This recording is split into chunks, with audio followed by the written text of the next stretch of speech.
Welcome to this video, which I'm titling Battle of the Broadcast Dynamics, as in microphones. You already recognize these, the Electro Voice RE20, I just got that, as well as the Shure SM7B, which you see everywhere these days on YouTube and other social platforms. This microphone has re-emerged in the last several years as becoming, probably the most popular.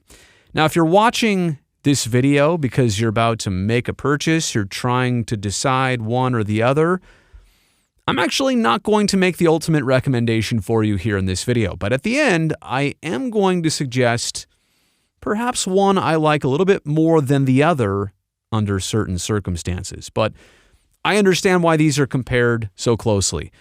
Pricing, they're very similar in terms of features, and what you're going to get in the end result, it's also similar. They're very comparable. There's no question about that. But there are some differences when you use these microphones long enough, and also when you listen to them long enough. I think there are enough differences that are noticeable that might help you lean one way or the other between the RE20 or the SM7B. Tell you what I'll do here is walk you through my signal chain as I just continue talking into this microphone. The obvious thing is I want you to get a taste and a sample of how this sounds, for me, completely processed. I should tell you that this microphone runs through a Triton Audio FET before it gets to the Universal Audio Apollo Twin X. My unison preamp here is the SSL 4000E channel strip. There is obviously the boost and gain. No compression here, just a little bit of expansion, some low and high cutting, some light EQ here, and then ultimately just a tad of a signal boost coming out of it. That goes into the Neve 1073. Again, another signal boost here. I'm trying to boost a little bit in several different places instead of all at once, and also to get some of the tonal characteristics out of this plugin. This is the 1073 Legacy plugin. On the high end, maybe 2 dBs there of sparkle. In the mids, at about 700 hertz, I'm cutting to about 2 dB. And then on the low end there, maybe 2 and change, let's call it, of boost at about 60 hertz. And I'm also low cutting once again at 50 hertz, really trying to clean up the low end of this microphone.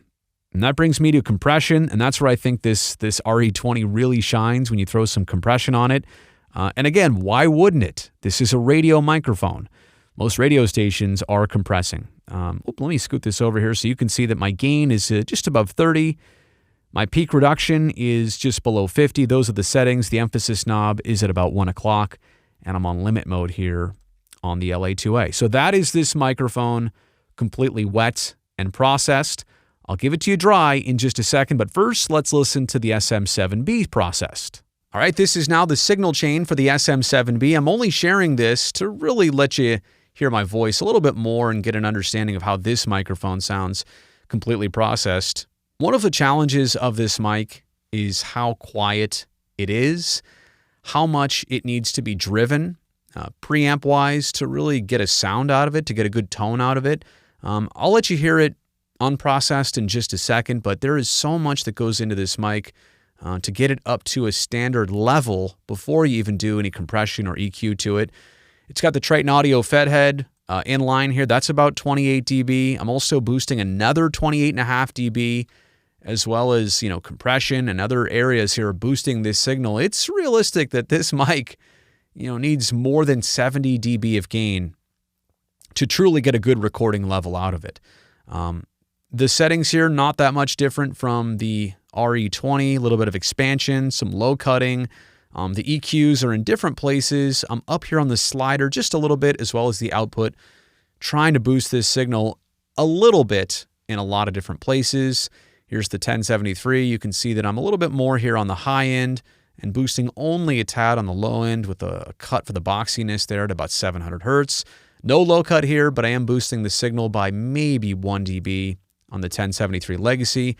And then the LA2A settings here, compression-wise, I'm between 20 and 30, call it 25, and then on the gain, and then peak reduction, call it about 36. And you can see that needle is not moving a ton, but it's cutting enough so that any loud peak I get here, it's going to level off.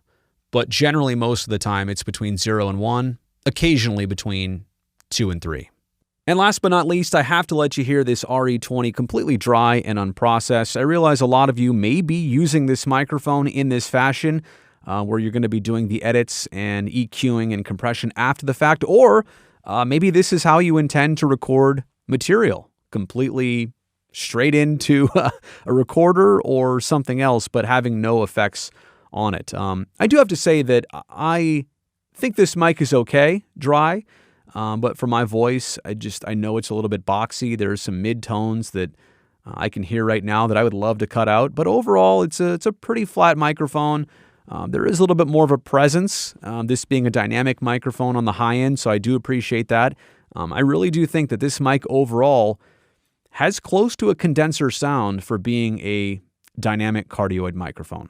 Last but not least, I want you to hear this Shure SM7B completely dry and unprocessed as it goes through the Universal Audio Apollo Twin X. I do understand that some of you may require or not want any processing, EQ, or compression as you record things or as you live stream them, so I want these samples to exist for you. And that brings me to making, not a recommendation again, but giving you some insight preference-wise as to what I would do if I were in your situation trying to decide between these two microphones.